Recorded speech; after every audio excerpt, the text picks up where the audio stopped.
The Legend of Zelda Majora's Mask is the best video game sequel ever made. Back in the 90s. For real though, seriously? This game?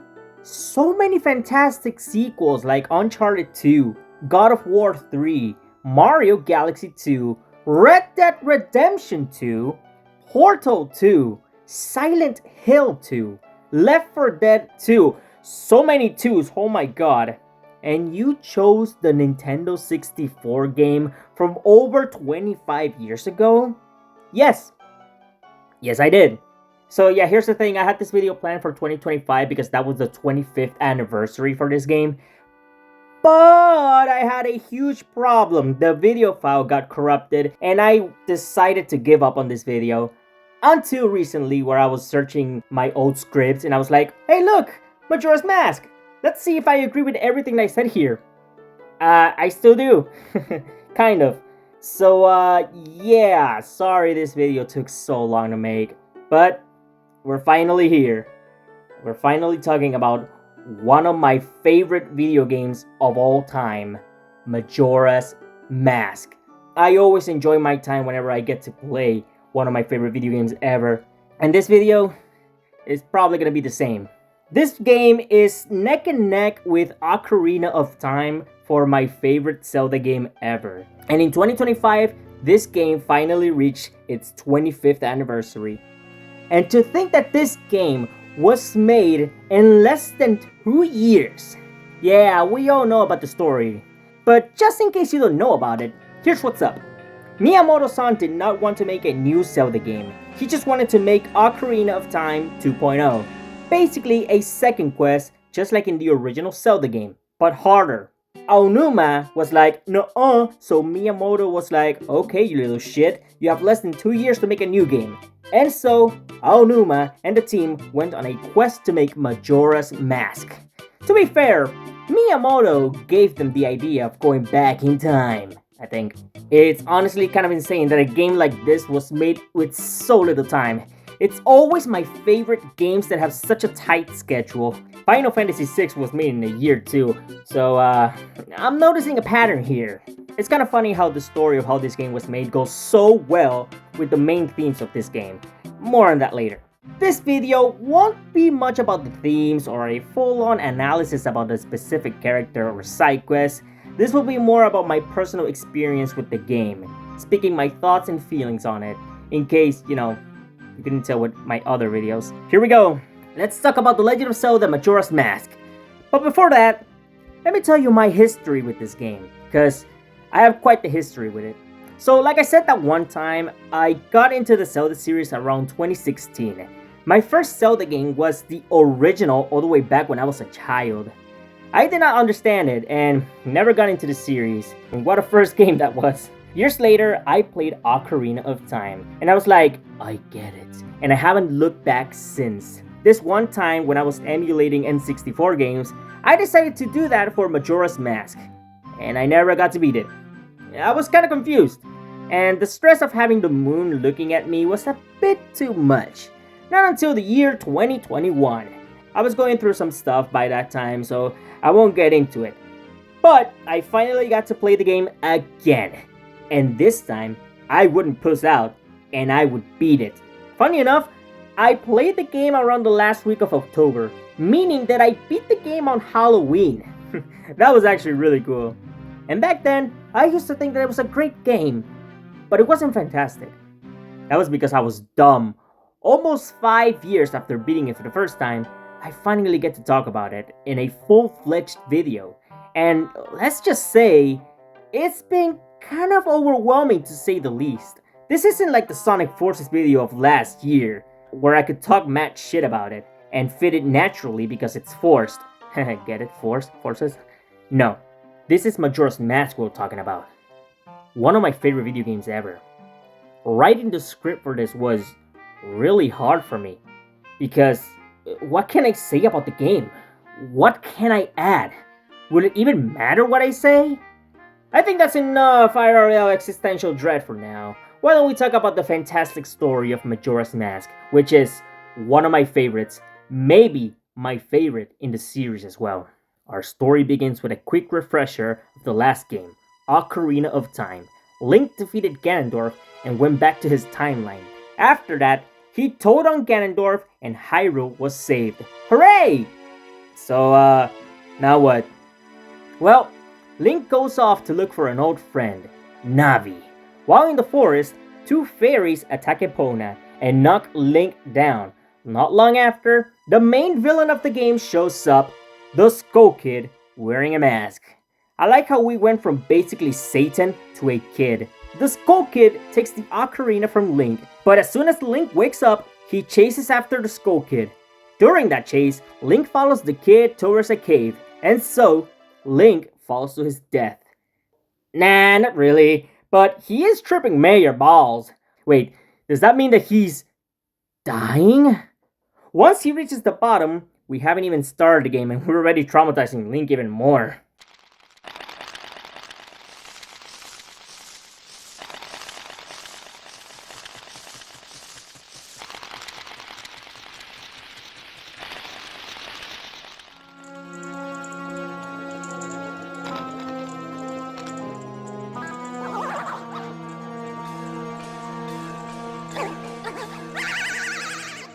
Jesus Christ, dude. The kid leaves, and we're left behind with the stupid fairy. The fairy asks Link for help, and since there's not much Link can do, he obliges. During our chase, where we float with flowers and meeting a sad Deku Tree, which isn't important at all, we see one of the only returning characters from Ocarina of Time, the Happy Mask Salesman. He tells us that he will help us turn back to normal if we retrieve the mask that little booger had. And so, our new adventure starts. But wait, he also tells us that we have 72 hours? Why? There's gotta be a reason for it, right? You either find out by that one cutscene, or whenever you talk to the locals, or if you were ever curious and decided to look up the moon. Yes, in 3 days, if you screw around too much, the moon will land and destroy everything, killing every innocent life on Termina. Unless we stop it. Well, damn! We better stop wasting time and get into it then! Sadly, this is the weakest part of the whole game. Playing as the Deku Scrub is not that fun, and quite frankly, it's slow as balls! Not as long as Chapter 1 of Red Dead Redemption 2, but damn! Something I noticed in my recent playthrough is that everyone is racist towards Dekus. Like, oh my god bro, for shame! Eventually, we reach the top of the tower mere minutes before the moon crashes. We confront the Skull Kid, and so, the Purple Fairy tells us the 4 different locations which we'll have to go. Link shoots a booger, and the Skull Kid drops the ocarina. And so, we go back in time to the first day to get the moon off our backs. That's right. We're going back in time to the first day to get the moon off our backs. Who are you talking to? This guy right here. I should also mention that this is the only time Zelda appears in the game, let alone mentioned. And I think that's fine.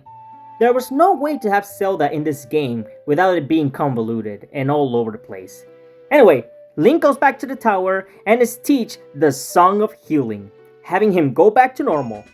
But since Link didn't retrieve the mask, Mr. Happy is seen to have a mental breakdown. Okay, gee, Mr. Happy, settle down. It's not the end of the world, dude. Yet. Now, why does he want that mask? And how did he get it?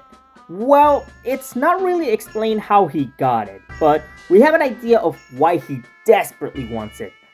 Okay, no, not even wants. He desperately needs it. That doesn't matter right now, though. We must focus and go to the 4 different locations Tatl mentioned. Let's do it! Let's save the world, baby! And just like that, if you want it, you could save Termina and beat the game in like 10 to 15 hours. If you don't go looking for everything, of course. But you would be missing what makes the game special in the first place. And that is the side quest. Kind of crazy how in Ocarina of Time, the side quests didn't really matter all too much. But in this game, it's the heart and soul of it. It's what makes the themes all the more stronger. These are easily my favorite side quests in the entire Zelda series. Yeah, that means that the story takes a backseat, and honestly, that's both the weakest and strongest aspect of the game. Majora's Mask isn't so much about the adventure, the destination, or those things we're used to in other Zelda titles. This one is more about Termina, the people that you meet, their struggles, insecurities, and having them be at peace. This game is personal, which is why I love it so much. Which is good, because there's only 4 temples in this game. And since there's only 4 temples, that means that there's only 4 heart containers. That means there's only 4 heart containers. Which, I don't know about you, but that isn't enough when it comes to this new world. Which is why the game encourages you to explore Termina and interact with the people there. Not just because you need more hearts, but because the people in this game are legit so interesting to interact with. But before we talk about the side quests and gameplay and story and whatnot, I have to talk about the aesthetics for this game. And oh boy, almost everything from this game is unsettling to straight up creepy. I absolutely adore the visuals, accompanied with an amazing soundtrack. Koji Kondo is one of my favorite composers ever, not just for video games. And there's a reason for that. I think Majora's Mask is his best work, and my second favorite soundtrack in the series, with Skyward Sword being my number 1. I highly doubt that Majora's Mask would be the same without those 2 key factors. So, about those side quests, without a doubt my favorites in the series. No joke. These quests are a testament about how fantastic the writing for this game actually is. Take for example, the Toilet Hand side quest. Yeah, I'm sure you thought I would talk about the depressing stuff first, right? Wrong! Despite the game being dark as hell, it's also surprisingly funny. From the Toilet Hand, like I said, to Tingo's whole existence, yeah, this is the game where Tingo made his first appearance ever. And look at him! What even is he supposed to be?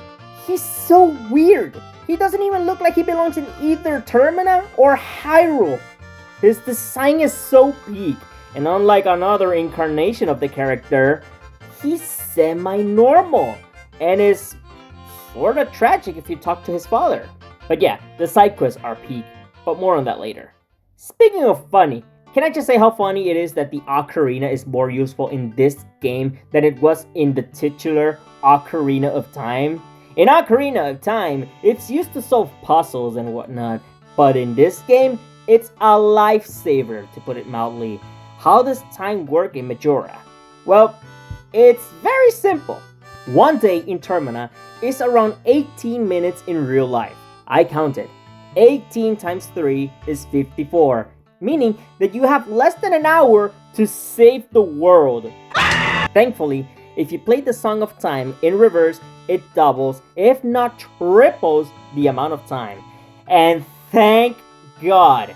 I would have shit my pants if I had to save the world in less than an hour. In case you don't save the world in that time, you can also play the Song of Time to go, well, back in time, restarting the side quest and losing your rupees. Now, why do I lose my rupees and not the mask? Don't ask. Maybe time is very picky. Be sure to save your stuff in the bank. It helps a lot. Again, I don't know how that works, but who cares? Oh, but don't worry. If you beat a dungeon and get that dungeon's mask, you don't have to do everything again. Time is very forgiving when it wants to. Remember how in Ocarina of Time, the world of Hyrule was huge, but at the end of the day, not a lot to do? Well, that's not an issue in Majora's Mask. Since Termina, while not as huge as Hyrule, the world does feel more alive. I might even say, it's the most alive this series has ever been. Like I mentioned, multiple side quests, plenty of places to find rupees and heart pieces, and being able to use the mask to explore the fields is so much fun. Speaking of fields, I feel like it's time to discuss the 4 locations. Southern Swamp. This is pretty much the only part of the game that is close to the aesthetics and feel of Ocarina of Time. It's fun and vibrant, and ignoring the unsettling music, it's a good time. The Dekus are racist towards monkeys though, but aside from that, good fun. And we meet a butler. I'm sure he isn't important or anything. We save the daughter of the chief, and we're done. Sadly, this is the only time in the game where it's all fun and games, because the next location is one of the saddest things I experienced in a video game. I want to discuss that the Woodfall Temple is, well, it's alright. Not bad or anything, but really simple, which is alright, it being the first temple and all. The boss is kinda fun though, I can at least say that. Mountain Village. The whole place is full of snow. Everything seems to be doing horrible for the Gorons. I will say that in terms of gameplay and world building, this isn't the most interesting location, but what makes up for it is the tragic tale of Darmani, a Goron hero who died trying to protect the villagers, falling into a valley below because of a blizzard caused by one of his people, a Begoron. Earlier in the game, we learned the Song of Healing, turning Link from a Deku Scrub to his normal self. And we need that song once again, not for ourselves. And we play the song and get my favorite scene in a Zelda game ever. The song isn't for us this time, but to put at ease a hero.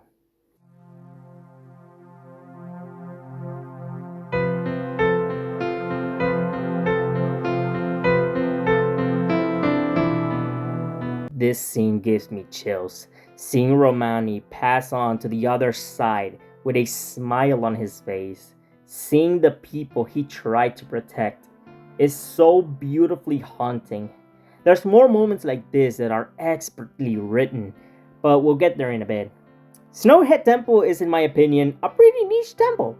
Maybe an unpopular opinion, I don't know. What I do know is that I really like this temple. It's not a top 10 dungeon or anything, but it's still pretty enjoyable. The boss fight Goat is pretty fun. If anything, because I love playing as a Goron and follow Goat. And yes, I call it Goat because it's funny. I'm a simple man, what can I say? I say Goat, I go haha. The Great Bay area. The waters of the Great Bay are getting dangerous, more so than ever before. But hey, at least it looks like this place is doing pretty fine. Oh, that's a corpse. That's a fresh corpse in my Zelda game. So, yeah, this next part is about a father who died because of his wounds, trying to save his children. Link puts him to rest as well, and becomes said father. Oh yeah, what do I mean by that? When Link put Darmani and the father to rest with the Song of Healing, they transform into Mask. Link uses said Mask and becomes them, fulfilling the roles that they sadly couldn't. Basically, you're carrying the burden of these people. Huh? Oh, I didn't forget to talk about nothing. There is no Great Bay in Ban Sing-Se. Okay, for real though, I do not like the Great Bay Temple. Wow, what an unpopular opinion, I know. I'm sorry, but this really reminds me of the Water Temple from Ocarina. Unlike that game, there's a time limit in this game, and I'm trying my damnedest not to screw up and do everything again. This is another point for the 3DS version. Great Bay is much more tolerable there than it is in the Nintendo 64, in my opinion at least. But yeah, what about those masks? Well, when it comes to gameplay, they are so fun. I love playing as a Goron. Honestly, I play more as a Goron than I play as a human. It's just pretty neat, and faster than using Epona. Yeah, I guess that's why. Also, look at me, I'm rolling around at the speed of sound. And swimming as a Sora is pretty neat. I don't love the controls on the 3DS version, but I also don't hate them. However, it is significantly not as good as it is in the Nintendo 64 version of this game. Not even close. And the Deku mask? Look, it's alright. I was never a huge fan of this I was never a huge fan of this mask to begin with, and having it being so important for the first hour or so in the game kinda hurts the mask for me. It's not a deal breaker or anything, but yeah, I'm not a fan. Back to the main quest though, Ikana Kingdom. Yeah, no. Remember how in the other 3 locations you could bring peace one way or another, even if things would never be the same? Not in Ikana though. Everybody is dead. Except for a little girl who is acting really suspicious. I'm sure she doesn't have a mummy inside her house or something. Oh, what the fuck is that? Oh, whoa. Okay, thankfully we get to play the Song of Healing and turn him back to normal, but Jesus Christ, this is just sad, bro. Speaking of sad, the people of Ikana sadly can't rest due to the Skull Kid cursing the place. He's so mean.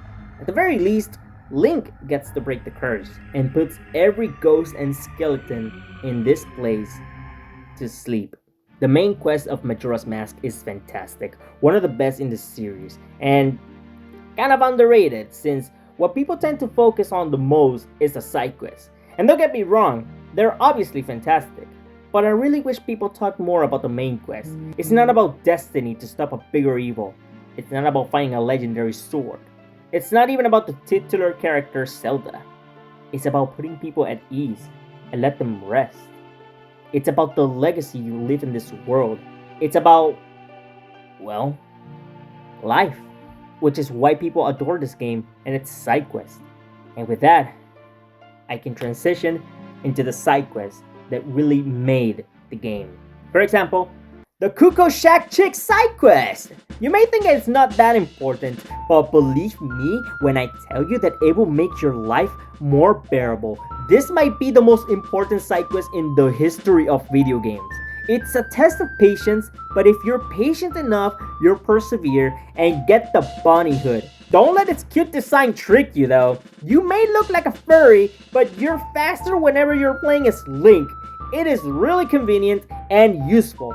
Probably my favorite non-transforming mask. That doesn't mean every side quest is created equal though. That Frog Coil side quest is... it's not my favorite, to say the least. It really doesn't have the juice that the other side quests have. Thankfully, most side quests are peak shit. I won't talk about all of them, but I will mention some of my favorites. Gorman's side quest.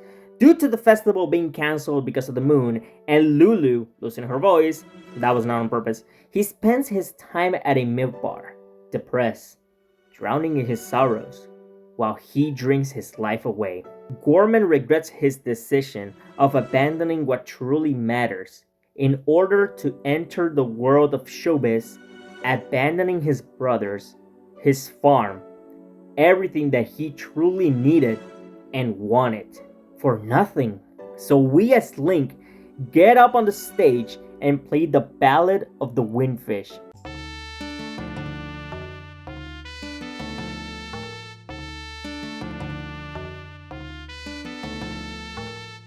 Gorman is brought to tears as he remembers the song he listened to long ago, giving you his mask. Such a beautiful side quest. And to think that isn't even the best one in the game just speaks volumes to how amazingly written this game is. Another one of my favorite side quests is when you visit Romani and Cremia's ranch. When you visit the place the first time, it's on the 3rd day, and you see the little girl Romani completely out of it, and Cremia is losing it. Thankfully, we can go back in time and reach the ranch. I don't know what the hell we're fighting, but they're not friendly. We fend off against them, as the game calls those things. Are they aliens? Ghosts? Demons? No clue. But we have a job to do. Once we save the cows, Romani gives us a milk bottle. Let's go! And Cremia gives us Romani's mask. And if you fail, well, the little girl gets lobotomized. Yeah, this is a Nintendo game, by the way. And of course, my favorite side quest, not only in the game, but in the series. The Anju and Cafe quest. Where do I start with this one? Whenever people talk about Majora's Mask, they usually talk about this side quest. And for good reason. It is undoubtedly one of the best written, bittersweet moments in all of video games. Hell, in all of media. Well, I can talk about how annoying it is in the original N64 version. Dear God, it can go on forever. And if you screw up, you're screwed. What? That's one of the best things the 3DS version of Majora's Mask did. Skip on time, so this side quest can be less annoying. But that's my only complaint. It's a big one, but still the only one. Because man, is everything else just perfect. It's a quest that takes a lot of time to do. Yes, it literally takes the whole 3-day cycle. Anyone else would have given up at this point to reunite the two lovers, but it's all worth it in the end. When Anju and Kafei finally embrace each other. By the way, this little kid, he was actually an adult, but the Skull Kid transformed him into a kid. Man, is the Skull Kid such an asshole. When Anju and Kafei finally embrace each other, and although we'll reset everything, and they'll probably won't remember this, they're happy. Because in this very moment, they know that they will be together in each other's embrace until death does its part. And now that we've done all we could, we go to the final area of the game, the moon itself. The moon is gonna fall once again, but this time we got the 4 giants by our side. Oh yeah, giants. Every time we defeat a boss fight in this game, a giant joins us. So it makes sense in context. But that's not all. It turns out that the mask itself was alive all this time. Majora's Mask is the bad guy? The mask flies inside the moon's mouth and we follow it for the final battle. And just so you know how amazing this final dungeon and battle is, I recommend experiencing it by yourself because spoiling this should be considered a sin. You're still here? Let's get into it. Inside the moon, we see a single tree. Nothing more. Nothing less. And more so than any other part in the game, I'm unsettled. Here we get the final side quest in the game. We give away our mask, doing some challenges, and ask some questions about friendship and whatnot. A common theme for Majora's former possessed friend, Skull Kid. And by the end, we get the most overpowered mask in the game. The Fierce Deity Mask. A mask that can make any boss a complete joke. Once we do all of that, we reach the final kid. And here, it reveals that all of this is a sick game to it. And if you look really closely, all those kids, they look like the Happy Mask salesman. What the hell even is he? Is he a real person? Is he a demon? Is he even real? Those are questions that we never get answers to. And you know what? I don't think I really want to know. So props to Majora's Mask. And props to the series as a whole for not answering those questions. All the suffering, the destruction, the chaos. It was done by Majora. As a game. It's now or never, Frickers. We enter the final fight. It is a fight that transcends time and space because of how epic it is. Unless you use the Fierce Deity Mask, then it's a big joke. Which, I gotta ask, what even is this thing? The music is creepy, the design is so weird. It runs around like Floyd Mayweather the way it avoids getting hit. It does the moonwalk. What even is this abomination? No other Zelda villain has ever treated a battle of this magnitude like it's a stupid game of tag. It's no wonder why Majora's Mask is my favorite villain in the series, because there's never been a villain like it before or since, and the impact it left was never brought up by anyone in the series. Who created it? Where did it come from? I love the theories surrounding this thing because there's just no easy way to tell what this thing even is. It's a big mystery at the end of the day. And I love it for that reason. Once we dish out the final blow, Majora's Mask is defeated. The moon goes back to its rightful place. The world is safe. And we get the 5 most satisfying words in video game history. The Skull Kid reconciles with the Giants and with Link, implying that the little child is the same one we met in Ocarina of Time. As for the Happy Mask salesman, he's disappointed. Disappointed that the mask doesn't have any use for him anymore, putting in perspective his true motives all this time. And so, he says his farewells, never to be seen again. Now with everybody free, including Link, we get to go home. Our adventure is finally over, and boy was it a long one. We get one of the best credits theme in the series, seeing what everybody is doing. We even get to see that beautiful wedding. But on Anju's face, give them some slack guys, they made this game in like 5 days. I love these credits. It's a humble reminder that you did in fact change their lives for the better. And they're much happier because of you, even if they don't remember you. It's not a grandiose ending like Ocarina of Time, Twilight Princess, or even Tears of the Kingdom, but it is the most satisfying. Everything seems to be doing well for everyone. We helped and get to go home satisfied. And now that Link is free, he gets to look for his lost friend. He rides off into the sunset, and everyone got their happy ending. Or did they? Well, not entirely. There's the butler, grieving for his son, showing that no matter how much you did, no matter how many people you've helped, it wasn't enough. We couldn't help everybody. And so, Link rides into the forest, never to be seen again. And that's The Legend of Zelda Majora's Mask. This has been the hardest video I've had to talk about because it's just that damn special. Sometimes there's just no words to describe everything about a game you love so much. Majora's Mask is just a beautiful piece of media. A beautiful game that shows the necessity of healing, empathy, and the burden of trauma. No other game shows grief just like this one. It's that damn special. And the older I get, the more I start to appreciate the things about this game and its messages. Looking at the very simple things in life with a smile on my face. It's, seriously, one of my favorite video games of all time for good reason. And no matter how much I try, I simply cannot do it justice. Majora's Mask is my favorite Zelda game ever, and one of my favorite video games in general.